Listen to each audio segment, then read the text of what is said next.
the ABCs of the gospel. I don't know about you, but I can hear that bell ringing. We're on the last lap. Today I'm doing the letter W, and it stands for wisdom. We all know the story of Solomon in the Old Testament, where God said to him, "You can ask for anything and I will give it to you." I often put myself in his shoes and think, I wonder what I would have asked for from God. And we know the story that he ends up asking for wisdom.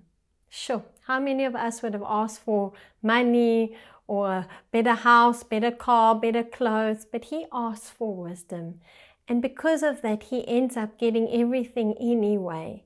But wisdom is so important. And I want to share some scriptures with you with what wisdom looks like, how we can get it, and the fruit of having wisdom in our lives. So won't you read with me these scriptures? Colossians 4 verse 5 to 6 says, "Be wise in the way you act towards outsiders. Make the most of every opportunity.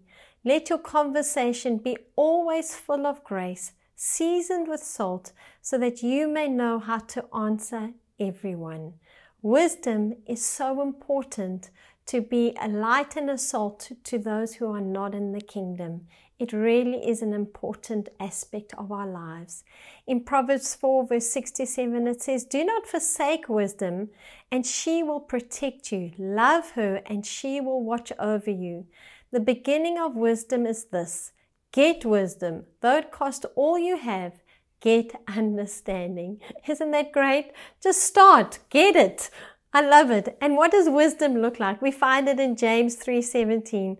"But the wisdom that comes from heaven is first of all pure, then peace-loving, considerate, submissive, full of mercy and good fruit, impartial and sincere."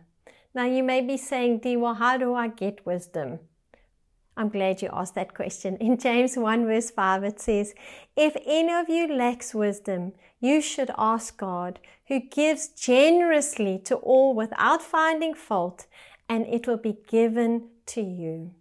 God says you just need to ask. No matter what your area, no matter what subject, whether it's parenting, relationships, business, finance, or just day-to-day stuff.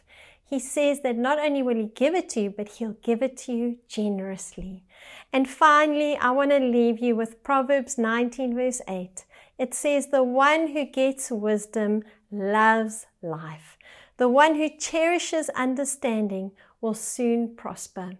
If you're battling to love life today, here is one of your answers. Choose to love wisdom. Go and study Proverbs. It's full of so much wisdom. And allow the wisdom of God to seep into your heart, that you will learn to love life.